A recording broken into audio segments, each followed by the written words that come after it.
आदिदेवं जगत्कारणं श्रीधरं लोकनाथं विभुं व्यापकं शङ्करं सर्वभक्तिष्टदं मुक्तिदं माधवं सत्यनारायणं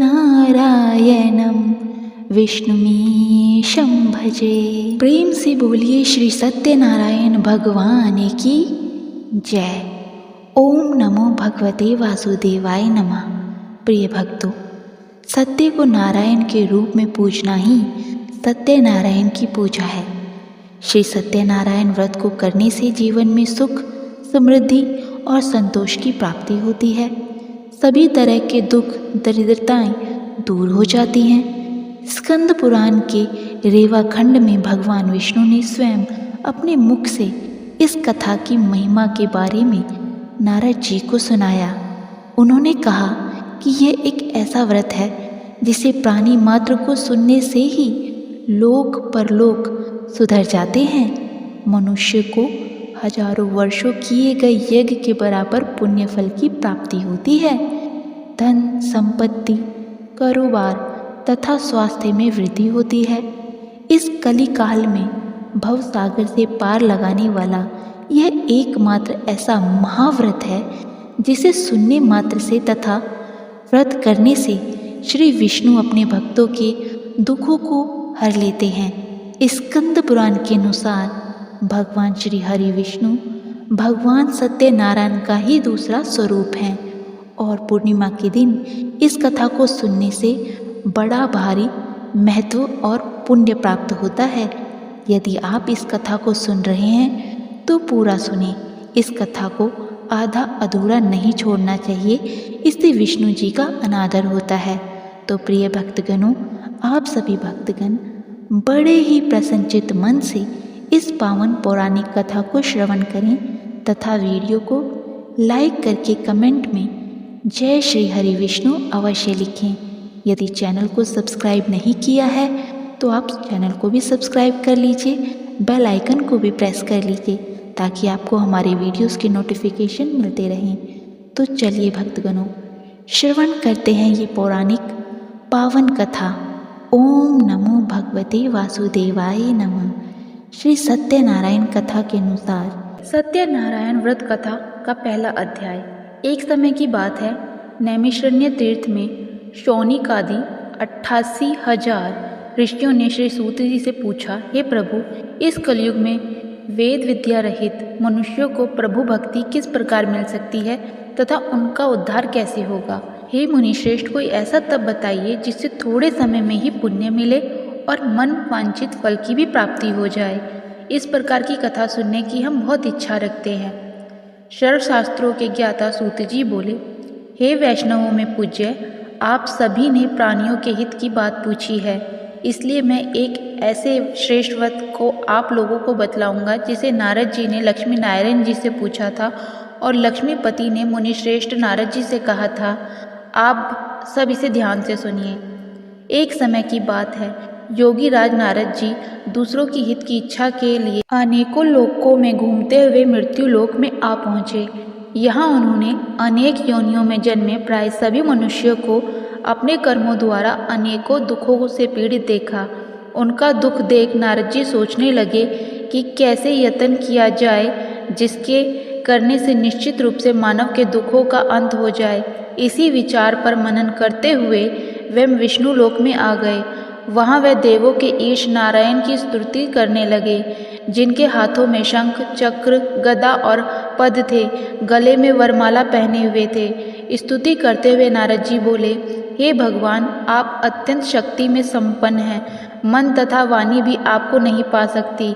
आपका आदि, मध्य तथा अंत नहीं है। निर्गुण स्वरूप सृष्टि के कारण भक्तों के दुखों को दूर करने वाले हैं। आपको मेरा नमस्कार है। नारद जी की स्तुति सुन विष्णु भगवान बोले, हे मुनिश्रेष्ठ, आपके मन में क्या बात, आप किस काम के लिए पधारे हैं, उसे निसंकोच कहिए। इस पर नारद जी मुनि बोले कि मृत्यु लोक में अनेक योनियों में जन्मे मनुष्य अपने कर्मों के द्वारा अनेकों दुखों से दुखी हो रहे हैं। हे नाथ, आप मुझ पर दया रखते हैं तो बताइए कि वो मनुष्य थोड़े प्रयास से ही अपने दुखों से कैसे छुटकारा पा सकते हैं। श्री हरि बोले, हे नारद जी, मनुष्यों की भलाई के लिए तुमने बहुत अच्छी बात पूछी है। जिसके कारण से मनुष्य मोह से छूट जाता है, वह बात मैं कहता हूँ, उसे सुनो। स्वर्गलोक व मृत्युलोक दोनों में एक दुर्लभ उत्तम व्रत है जो पुण्य देने वाला है। आज प्रेमवश होकर मैं उसे तुमसे कहता हूँ। श्री सत्यनारायण भगवान का यह व्रत अच्छी तरह विधि विधान पूर्वक करके मनुष्य तुरंत ही यहाँ सुख भोग कर अब मरने के पश्चात मोक्ष को प्राप्त करता है। श्री हरि के वचन सुन नारद जी बोले कि उस व्रत का फल क्या है और उसका विधान क्या है, यह व्रत किसने किया था, इस व्रत को किस दिन करना चाहिए, सभी कुछ विस्तार से बताइए। नारद जी की बात सुनकर श्री हरि बोले, दुख व शोक को दूर करने वाला, यह सभी स्थानों पर विजय दिलाने वाला है। मानव को भक्ति व श्रद्धा के साथ शाम को श्री सत्यनारायण की पूजा परायण होकर ब्राह्मणों व बंधुओं के साथ करनी चाहिए। भक्ति भाव से ही नवेद, केले का फल, घी, दूध और गेहूं का आटा सवैया लें। गेहूं के स्थान पर साठी का आटा, शक्कर तथा गुड़ लेकर वह सभी भक्षण योग्य पदार्थों को मिलाकर भगवान का भोग लगाएं।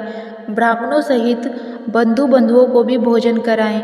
उसके बाद स्वयं भोजन करें। भजन कीर्तन के साथ भगवान की भक्ति में लीन हो जाएं। इस तरह से सत्यनारायण भगवान का यह व्रत करने पर मनुष्य की सारी इच्छाएं निश्चित रूप से पूरी हो जाती हैं। इस कली काल अर्थात कलयुग में मृत्युलोक में मोक्ष का यही एक सरल उपाय बताया गया है। श्री सत्यनारायण व्रत कथा का पहला अध्याय संपूर्ण। बोलिए श्री सत्यनारायण भगवान की जय। सत्यनारायण भगवान की व्रत कथा का दूसरा अध्याय। सूत जी बोले, हे ऋषियों, जिसने पहले समय में इस व्रत को किया था उसका इतिहास कहता हूँ, ध्यान से सुनो। सुंदर काशीपुरी नगरी में एक अत्यंत निर्धन ब्राह्मण रहता था। भूख प्यास से परेशान वह धरती पर घूमता रहता था। ब्राह्मणों से प्रेम करने वाले भगवान ने एक दिन ब्राह्मण का वेश धारण कर उसके पास जाकर पूछा, हे विप्र, नित्य दुखी होकर तुम पृथ्वी पर क्यों घूमते हो? दीन ब्राह्मण बोला, मैं निर्धन ब्राह्मण हूँ, भिक्षा के लिए धरती पर घूमता हूँ। हे भगवान, यदि आप इसका कोई उपाय जानते हो तो बताइए। वृद्ध ब्राह्मण कहता है कि सत्यनारायण भगवान मनोवांछित फल देने वाले हैं, इसलिए तुम उनका पूजन करो। इसे करने से मनुष्य सभी दुखों से मुक्त हो जाता है। वृद्ध ब्राह्मण बनकर आए सत्यनारायण भगवान उस निर्धन ब्राह्मण को व्रत का सारा विधान बताकर अंतर्ध्यान हो गए। ब्राह्मण मन ही मन सोचने लगा कि जिस व्रत का वृद्ध ब्राह्मण करने को कह गए हैं, मैं उसे जरूर करूँगा। यह निश्चय करने के बाद उसे रात में नींद ही नहीं आई। वे सवेरे उठकर सत्यनारायण भगवान के व्रत का निश्चय कर भिक्षा के लिए चल पड़े। उस दिन निर्धन ब्राह्मण को भिक्षा में बहुत धन मिला, जिससे उसने बंधुओं के साथ मिलकर श्री सत्यनारायण भगवान का व्रत संपन्न किया। भगवान सत्यनारायण का व्रत संपन्न करने के बाद वह निर्धन ब्राह्मण सभी दुखों से छूट गया और अनेक प्रकार की संपत्तियों से युक्त हो गया। उसी समय से ये ब्राह्मण हर माह इस व्रत को करने लगा। इस तरह से सत्यनारायण भगवान के व्रत को जो मनुष्य करेगा वह सभी प्रकार के पापों से छूटकर मोक्ष को प्राप्त होगा। जो मनुष्य इस व्रत को करेगा वह भी सभी दुखों से मुक्त हो जाएगा। सूत जी बोले कि इस तरह से नारद जी ने नारायण जी का कहा हुआ श्री सत्यनारायण व्रत को मैंने तुमसे कहा। हे विप्रो, मैं अब और क्या कहूँ? ऋषि बोले, हे मुनिवर, संसार में उस विप्र से सुनकर और किस किस ने इस व्रत को किया है, हम सब इस बात को सुनना चाहते हैं। इसके लिए हमारे मन में श्रद्धा का भाव है। सूत जी बोले, हे मुनियों, जिस ने इस व्रत को किया है वह सब सुनो। एक समय वही विप्र धन व ऐश्वर्य के अनुसार अपने बंधुओं के साथ इस व्रत को करने को तैयार हुआ। उसी समय एक लकड़ी बेचने वाला बुढ़ा आदमी आया और लकड़ियां बाहर रखकर अंदर ब्राह्मण के घर में आ गया। प्यास से दुखी व लकड़हारा उनका व्रत करते देख विप्र को नमस्कार कर पूछने लगा कि आप ये क्या कर रहे हैं? तो उन्होंने बताया कि व्रत कर रहा हूँ तथा इसे करने से क्या फल मिलेगा, कृपया मुझे भी बताइए। ब्राह्मण ने कहा कि सब मनोकामनाओं को पूर्ण करने वाला यह सत्यनारायण भगवान का व्रत है। इनकी कृपा से ही मेरे घर में धन धान्य आदि की वृद्धि हुई है। विप्र से सत्यनारायण व्रत या के बारे में सुनकर लकड़हारा बहुत प्रसन्न हुआ। चरणामृत लेकर व प्रसाद खाने के बाद वे अपने घर को गए। लकड़हारे ने अपने मन में संकल्प किया कि आज लकड़ी बेचने से जो धन मिलेगा उसी से श्री सत्यनारायण भगवान का उत्तम व्रत करूंगा। मन में इस विचार को ले बूढ़ा आदमी सिर पर लकड़ियां रख उस नगर में बेचने गया जहां धनी लोग ज़्यादा रहते थे। उस नगर में उसे अपनी लकड़ियों का दाम पहले से 4 गुना अधिक मिलता है। बूढ़ा प्रसन्नता के साथ दाम लेकर केले, शक्कर, घी, दूध, दही और गेहूं का आटा ले और सत्यनारायण भगवान के व्रत की अन्य सामग्रियां लेकर अपने घर को गया।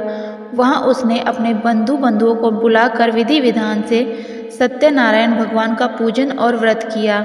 इस व्रत के प्रभाव से वह बूढ़ा लकड़हारा धन, पुत्र आदि से युक्त होकर संसार के समस्त सुख भोग अंतकाल में बैकुंठ धाम को चला गया। श्री सत्यनारायण व्रत कथा का दूसरा अध्याय संपूर्ण। बोलिए श्री सत्यनारायण भगवान की जय। सत्यनारायण भगवान की व्रत कथा का तीसरा अध्याय।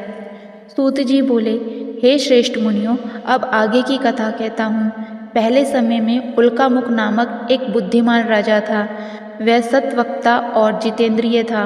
प्रतिदिन देव स्थानों पर जाता और निर्धनों को धन देकर उनके कष्टों को दूर करता था। उसकी पत्नी कमल के समान मुख वाली तथा सती साध्वी थी। भद्रशिला नदी के तट पर उन दोनों ने श्री सत्यनारायण भगवान का व्रत किया। उसी समय साधु नाम का एक वैश्य आया। उसके पास व्यापार करने के लिए बहुत सा धन भी था। राजा को व्रत करते देखकर वह विनय के साथ पूछने लगा, भक्ति भाव से पूर्ण होकर आप ये क्या कर रहे हैं?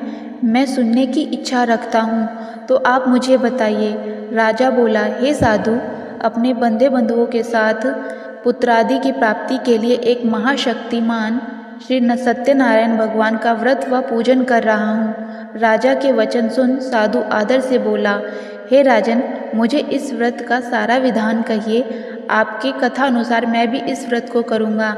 मेरी भी संतान नहीं है और इस व्रत को करने से निश्चित रूप से मुझे संतान की प्राप्ति होगी।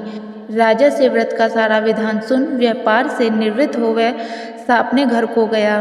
साधु वैश्य ने अपनी पत्नी को संतान देने वाले इस व्रत का वर्णन कह सुनाया और कहा कि जब मेरी संतान होगी तब मैं इस व्रत को करूँगा। साधु ने इस तरह से वचन कर अपनी पत्नी लीलावती को कहा। एक दिन लीलावती पति के साथ आनंदित हो सांसारिक धर्म में प्रवृत्त होकर सत्यनारायण भगवान की कृपा से गर्भवती हो गई। 10वें महीने उसके गर्भ से एक सुंदर कन्या ने जन्म लिया। दिनों दिन वह ऐसे बढ़ने लगी जैसे कि शुक्ल पक्ष का चंद्रमा बढ़ता है। माता पिता ने अपनी कन्या का नाम कलावती रखा। एक दिन लीलावती ने मीठे शब्दों में अपने पति को याद दिलाया कि आपने सत्यनारायण भगवान के जिस व्रत को करने का संकल्प किया था उसे करने के समय आ गया है। आप इस व्रत को करिए। साधु बोला कि हे प्रिय, इस व्रत को मैं उसके विवाह पर करूँगा। इस प्रकार अपनी पत्नी को आश्वासन देकर वह नगर को चल। कलावती पिता के घर में रह वृद्धि को प्राप्त हो गई। साधु ने एक बार नगर में अपनी कन्या को सखियों के साथ देखा तो तुरंत ही दूत को बुलाया और कहा कि मेरी कन्या के योग्य वर देख कर आओ। साधु की बात सुनकर दूत कंचन नगर में पहुंचा और वहां देखभाल कर एक लड़की के सुयोग्य वानिक पुत्र को ले आया। सुयोग्य लड़के को देख साधु ने बंधुओं को बुलाकर अपनी पुत्री का विवाह कर दिया। लेकिन दुर्भाग्य की बात यह कि साधु ने अभी भी श्री सत्यनारायण भगवान का व्रत नहीं किया। इस पर श्री भगवान क्रोधित हो गए और श्राप दिया कि साधु को अत्यधिक दुख मिले। अपने कर्म में कुशल साधु बनिया जमाई को लेकर समुद्र के पास स्थित होकर रत्नासारपुर नगर में गया। वहां जाकर दामाद ससुर दोनों मिलकर चंद्रकेतु राजा के नगर में व्यापार करने लगे। एक दिन भगवान सत्यनारायण की माया से एक चोर राजा का धन चुराकर भाग रहा था। उसने राजा के सिपाहियों को अपने पीछा करते देख चुराया हुआ धन वहां रख दिया जहां साधु अपने जमाई के साथ ठहरा हुआ था। राजा के सिपाहियों ने साधु वैश्य के पास राजा का धन पड़ा देखा तो वह ससुर और जमाई दोनों को बांध से राजा के पास ले गए और कहा कि उन दोनों चोरों को हम पकड़ लाए हैं, आप आगे की कार्रवाई की आज्ञा दें। राजा की आज्ञा से उन दोनों को कठिन कारावास में डाल दिया गया और उनका सारा धन भी उनसे छीन लिया गया। श्री सत्यनारायण भगवान के श्राप से साधु की पत्नी भी बहुत दुखी हुई। घर में जो धन रखा था उसे चोर चुरा कर ले गए। शारीरिक तथा मानसिक पीड़ा वह भूख प्यास से अति दुखी हो अन्न की चिंता में कलावती ब्राह्मण के घर गई। वहाँ उसने श्री सत्यनारायण भगवान का व्रत होते देखा, फिर कथा भी सुनी। वह प्रसाद ग्रहण करके वह रात को घर वापस आई। माता ने कलावती से पूछा कि हे पुत्री, अब तक तुम कहाँ थी? तेरे मन में क्या है? कलावती ने अपनी माता से कहा, हे माता, मैंने एक ब्राह्मण के घर में श्री सत्यनारायण भगवान का व्रत देखा है। कन्या के वचन सुन लीलावती भगवान के पूजन की तैयारी करने लगी। लीलावती ने परिवार व बंधुओं सहित सत्यनारायण भगवान का पूजन किया और उनसे वर मांगा कि मेरे पति तथा जमाई शीघ्र ही घर वापस आ जाएं। साथ ही यह प्रार्थना भी की कि हम सबका अपराध क्षमा करें। श्री सत्यनारायण भगवान इस व्रत से संतुष्ट हो गए और राजा चंद्रकेतु को सपने में दर्शन दे कहा कि हे राजन, तुम उन दोनों वैश्यों को छोड़ दो और तुमने उनको जो धन लिया है वह भी उन्हें वापस कर दो। अगर ऐसा नहीं किया तो मैं तुम्हारा धन, राज्य व संतान सभी को नष्ट कर दूंगा। राजा को यह सब कहकर वे अंतर्ध्यान हो गए। प्रातःकाल सभा में राजा ने अपना सपना सुनाया। फिर बोले कि बाणिक पुत्रों को कैद से मुक्त कर सभा में लाओ। दोनों ने आते ही राजा को प्रणाम किया। राजा मीठी वाणी में बोला, हे महानुभाव, भाग्यवश ऐसा कठिन दुख तुम्हें प्राप्त हुआ है, लेकिन अब तुम्हें कोई भय नहीं है। ऐसा कह राजा ने उन दोनों को नए वस्त्राभूषण पहनाए और जितना धन उनसे लिया था उससे 2 गुना धन उन्हें वापस कर दिया। दोनों वैश्य अपने घर को चल दिए। श्री सत्यनारायण व्रत कथा का 30वां अध्याय संपूर्ण। बोलिए श्री सत्यनारायण भगवान की जय। सत्यनारायण भगवान की व्रत कथा का 4वां अध्याय। सूत जी बोले, वैश्य ने मंगलवार कर अपनी यात्रा आरंभ की और अपने नगर को चल दिए। उनके थोड़ी दूर जाने पर एक दंडी वेशधारी श्री सत्यनारायण ने उनसे पूछा, हे साधु, तेरी नाव में क्या है? अभिवानी वाणिक हंसता हुआ बोला, हे दंडी, आप क्यों पूछते हो? क्या धन लेने की इच्छा है? मेरी नाव में तो बेल व पत्ते भरे हुए हैं। वैश्य के कठोर वचन सुन भगवान बोले, तुम्हारा वचन सत्य हो। ऐसे वचन कह वहाँ से दूर चले गए। कुछ दूर जाकर समुद्र के किनारे बैठ गए। दंडी के जाने के बाद साधु वैश्य ने नित्य क्रिया के पश्चात नाव को ऊंची उठाते देखकर अभाचा माना और नाव में बेलपत्र आदि देख वह मूर्छित हो जमीन पर गिर पड़ा। मूर्छा खुलने पर वह अत्यंत शोक में डूब गया। तब उसका दामाद बोला कि आप शोक ना मनाएं, ये दंडी का श्राप है, इसलिए हमें उनकी शरण में जाना चाहिए, तभी हमारी मनोकामना पूरी होगी। दामाद की बात सुनकर वह दंडी के पास पहुंचा और अत्यंत भक्तिभाव नमस्कार करके बोला, मैंने आपसे जो भी असत्य वचन कहे थे उनके लिए मुझे क्षमा कर दीजिए। ऐसा कह कहकर महान शोकातुर होकर रोने लगा। तब दंडी भगवान बोले, हे वाणिक पुत्र, मेरी आज्ञा से बार बार तुम्हें दुख प्राप्त हुआ है, तू मेरी पूजा से विमुख हुआ है। साधु बोला, हे भगवान, आपकी माया से ब्रह्मा आदि देवता भी आपके रूप को नहीं जानते, तब मैं अज्ञानी कैसे जान सकता हूँ? आप प्रसन्न हो जाइए। अब मैं सामर्थ्य के अनुसार आपकी पूजा करूँगा। मेरी रक्षा करो और पहले के समान नौका को धन से भर दो। साधु वैश्य के भक्तिपूर्वक वचन सुनकर भगवान प्रसन्न हो गए और उसकी इच्छा अनुसार वरदान देकर अंतर्ध्यान हो गए। ससुर जमाई जब नाव में आए तो वह धन से भरी हुई थी।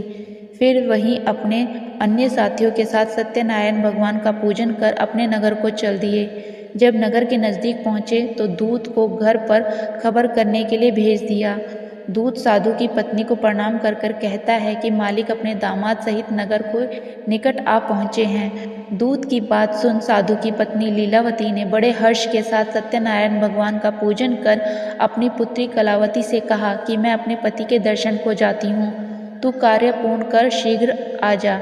माता के ऐसे वचन सुन कलावती जल्दी में प्रसाद छोड़ अपने पति के पास चली गई। प्रसाद की अवज्ञा के कारण श्री सत्यनारायण भगवान रुष्ट हो गए और नाव सहित उसके पति को पानी में डुबा दिया। कलावती अपने पति को वहां ना पाकर रोती हुई जमीन पर गिर पड़ी। नौका को डूबा हुआ देख व कन्या को रोता देख साधु दुखी होकर बोला कि हे प्रभु, मुझसे तथा मेरे परिवार से जो भूल हुई है मैं उसकी क्षमा मांगता हूँ। साधु के दीन वचन सुनकर श्री सत्यनारायण भगवान प्रसन्न हो गए तथा आकाशवाणी हुई, हे साधु, तेरी कन्या मेरे प्रसाद को छोड़कर आई है, इसलिए उसका पति अदृश्य हो गया है। यदि वह घर जाकर प्रसाद खाकर लौटती है तो उसका पति उसे अवश्य मिलेगा। ऐसी आकाशवाणी सुन कलावती घर पहुंचकर प्रसाद खाती है और फिर आकर अपने पति के दर्शन करती है। उसके बाद साधु अपने बंधुओं सहित श्री सत्यनारायण भगवान का विधि विधान से पूजन करता है।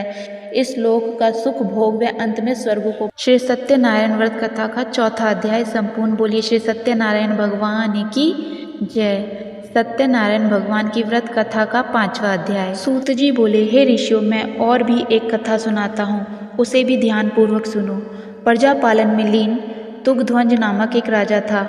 उसने भी भगवान का प्रसाद त्याग कर बहुत दुख का सामना किया था।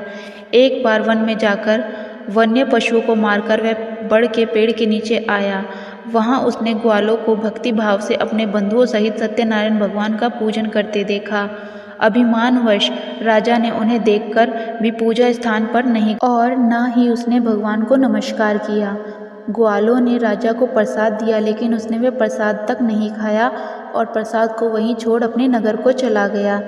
जब वह नगर में पहुंचा तो वहां सब कुछ तहस नहस हुआ उसने पाया, तो वह शीघ्र ही समझ गया कि ये सब भगवान ने ही किया है। वह दोबारा ग्वालों के पास पहुंचा और विधि पूर्वक पूजा करके प्रसाद खाया तो श्री सत्यनारायण भगवान की कृपा से सब पहले के जैसा हो गया। दीर्घ काल तक सुख भोगने के बाद मरोपरांत उसे स्वर्गलोक की प्राप्ति हुई। जो मनुष्य परम दुर्लभ इस व्रत को करेगा तो भगवान सत्यनारायण की अनुकंपा से उसे धन धान्य की प्राप्ति होगी, निर्धन धनी हो जाता है और भयमुक्त हो जीवन जीता है। संतानहीन मनुष्य को संतान सुख मिलता है और सारे मनोरथ पूर्ण होने पर मानव अंत काल में बैकुंठ धाम को जाता है। सूत जी बोले, जिन्होंने पहले इस व्रत को किया है, अब उनके दूसरे जन्म की कथा कहता हूँ। वृद्ध शतानंद ब्राह्मण ने सुदामा का जन्म लेकर मोक्ष की प्राप्ति की। लक्कड़हारे ने अगले जन्म में निषाद बनकर मोक्ष की प्राप्ति की। उल्कामुख नाम का राजा दशरथ होकर बैकुंठ को। साधु नाम के वैश्य ने मोरध्वज बनकर अपने पुत्र को आरे से चीर कर मोक्ष पाया। महाराज तुगध्वज ने स्वयंभू होकर भगवान में भक्ति युक्त हो कर्म कर मोक्ष को पाया। श्री सत्यनारायण व्रत कथा का 5वां अध्याय संपूर्ण। बोलिए श्री सत्यनारायण भगवान की जय। श्री सत्यनारायण जी की आरती। ओम जय लक्ष्मी रमना स्वामी, जय लक्ष्मी रमना। सत्यनारायण स्वामी जन पातक हरना। ओम जय लक्ष्मी रमना। रत्न जड़ित सिंहासन अद्भुत छवि राजे, स्वामी अद्भुत छवि राजे। नारद करत निरंजन घंटा ध्वनि बाजे। ओम जय लक्ष्मी रमना। प्रकट भये कलिकारुण धिज को दर्श दियो, स्वामी धिज को दर्श दियो। बूढ़ा ब्राह्मण बन कर कंचन महल कियो, स्वामी जय लक्ष्मी रमना। दुर्बल भील कठारो जिन पर कृपा करी, स्वामी जिन पर कृपा करी। चंद्रचूड़ एक राजा तिनकी विपत्ति हरी, स्वामी जय लक्ष्मी रमना। वैश्य मनोरथ पायो श्रद्धा तज दीनो, स्वामी श्रद्धा तज दीनो। सो फल भोग्यो प्रभु जी फिर स्तुति कीनो, स्वामी जय लक्ष्मी रमना। भाव भक्ति के कारण छिन छिन रूप धर्यो, स्वामी छिन छिन रूप धर्यो। श्रद्धा धारण कीनी तिनको काज सरियो, स्वामी जय लक्ष्मी रमनवा। ग्वाल बाल संग राजा वन में भक्ति करी, स्वामी वन में भक्ति करी। मन वांछित फल दीनो दीन दयाल हरि, ओम जय लक्ष्मी रमना। चढ़त प्रसाद सवायो कदली फल मेवा, स्वामी कदली फल मेवा। धूप दीप तुलसी से राज्य सत्य देवा, स्वामी जय लक्ष्मी रमना। श्री सत्यनारायण जी की आरती जो कोई नर गावे, स्वामी प्रेम सहित गावे। भक्त दास तन मन सुख संपत्ति फल पावे, ओम जय लक्ष्मी रमना।